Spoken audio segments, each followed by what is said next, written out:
매일 성경 묵상을 돕는 해설 가이드입니다. 안녕하세요. 묵상 코치입니다.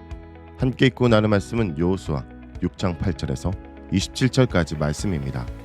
이스라엘 백성은 여호수아의 영도 아래 여리고 성을 공격합니다.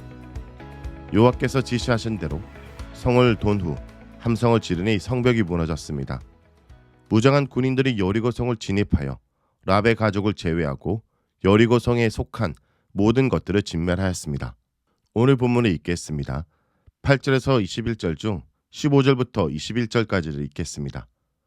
일곱째 날 새벽에 그들이 일찍 일어나서 전과 같은 방식으로 그 성을 7번 도니 그 성을 7번 돌기는 그날뿐이었더라. 7번째 제상들이 나팔을 불 때 여호수아가 백성에게 이르되 외치라. 여호와께서 너희에게 이 성을 주셨느니라. 이 성과 그 가운데 있는 모든 것은 여호와께 온전히 바치되 기생 라합과 그 집에 동거하는 자는 모두 살려주라. 이는 우리가 보낸 사자들을 그가 숨겨 주었음이니라.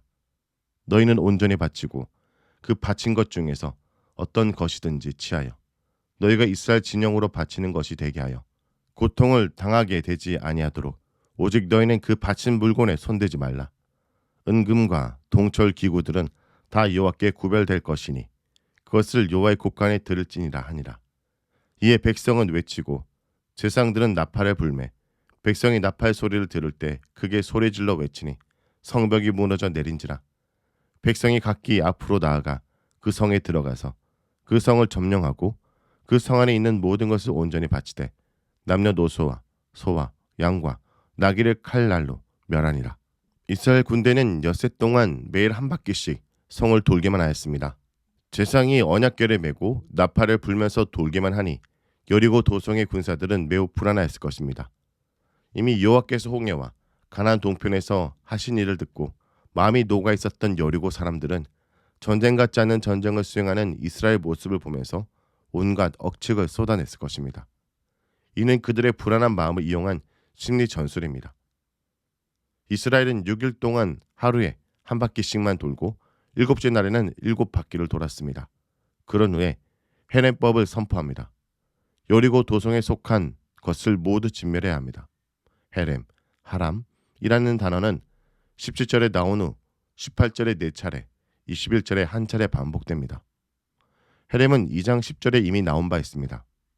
거기서는 바산 왕 옥과 아모리 왕 시온을 진멸한 것을 진술하려고 동사로 사용했습니다. 히브리어 헤렘은 사람이나 물건을 완전히 파멸시켜 죽게 바치는 것을 뜻합니다. 가지면 안 되는 것, 손댔다가 멸망받게끔 저주를 받는 것, 절멸시켜 죽게 제물로 바치다, 절멸시켜서 희생제물로 바치다, 절멸시켜서 바치는 희생제물, 절멸시켜서 죽게 바쳐야 될 물건 등으로 번역합니다. 헤렘법은 계약법에 처음 나옵니다. 하나님 외 다른 신에게 제사를 드리는 자는 반드시 멸해야 한다라는 것입니다. 레위기에서는 여호와께서 온전히 바친 것은 무르지 못한다고 하는 규정에 헤렘이란 단어를 사용합니다. 민수기 18장 14절에 특별히 드리다, 민수기 21장 2절에서 3절에 다 멸하다라고 번역되었는데 하나님께 특별히 드린 것은 사람이 사치할 수 없다라는 의미에서 철저히 진멸해야 한다는 뜻으로 쓰입니다. 여리고 성을 함락한 후에 그 도성 안의 물건이나 사람이 사치해서는 안 되며 온전히 하나님께 바쳐야 됩니다. 이런 의미로 신명기의 11차례나 사용되었습니다. 여호수아 제1부에 해당하는 1장에서 12장에 20차례나 집중적으로 언급되고 후반부에는 한 차례만 더 나옵니다. 신명기 헤렘 사상이 여호수아에 활용됩니다. 7째 날에 여리고성이 함락되었습니다. 21절은 하나님의 명령을 준행하였다는 보도가 나옵니다. 희년을 선포하는 나팔이 힘차게 울려 퍼지자 온 백성이 함성을 질러 세상 권력을 무너뜨립니다. 믿음 없이는 소리를 지를 수 없습니다. 소리를 질러서 웅장한 성곽을 무너뜨린다는 상상력은 믿음으로만 수긍할 수 있습니다. 게다가 이것은 전쟁 상황입니다. 자칫하면 전멸당할 수도 있습니다. 그러나 이스라엘은 구원하시는 여호와 하나님의 전능하심을 믿기에 힘을 합하여 큰 함성을 지를 수 있었습니다. 그 함성에는 세상의 헛된 문명을 무너뜨리고 새로운 창조를 바라보는 희망의 염원이 가득 차 있습니다. 말씀을 외치는 설교단의 소리는 세상에 무너뜨리는 권세가 있습니다. 세상을 이기는 것은 돈도 많은 성도의 수도 성도들의 사회적 역량도 아닙니다. 그것은 영적 상상력입니다. 하나님이 열어가시고 만들어가실 하나님 나라에 대한 상상력입니다. 그 상상력이 우리를 담대하게 할 수 있습니다. 22절에서 25절에 있겠습니다. 여호수아가 그 땅을 정탐한 두 사람에게 이르되 그 기생의 집에 들어가서 너희가 그 여인에게 맹세한 대로 그와 그에게 속한 모든 것을 끌어내라 하매 정탐한 젊은이들이 들어가서 라합과 그의 부모와 그 형제와 그에게 속한 모든 것을 이끌어내고 또 그의 친족도 다 이끌어내어 그들을 이스라엘 진영 밖에 두고 무리가 그 성과 그 가운데 있는 모든 것을 불로 사르고 음금과 동철기구는 여호와의 집 곳간에 두었더라.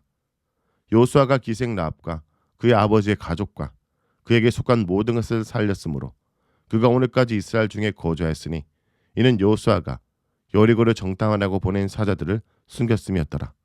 모든 것을 진멸하라는 명령에 따라 여리고 도성의 모든 사람을 죽이고 물건을 불태우거나 여호와의 곳간에 보관해야 합니다.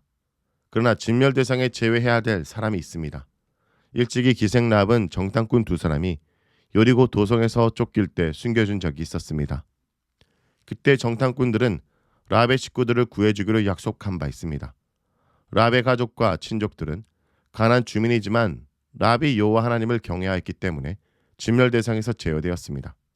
그래서 저자는 여리고 성의 함락 이후에 라합의 안전에 각별한 신경을 쓰고 있습니다. 그녀와 그녀의 가족들이 죽음을 면하게 된 것은 믿음의 결과입니다.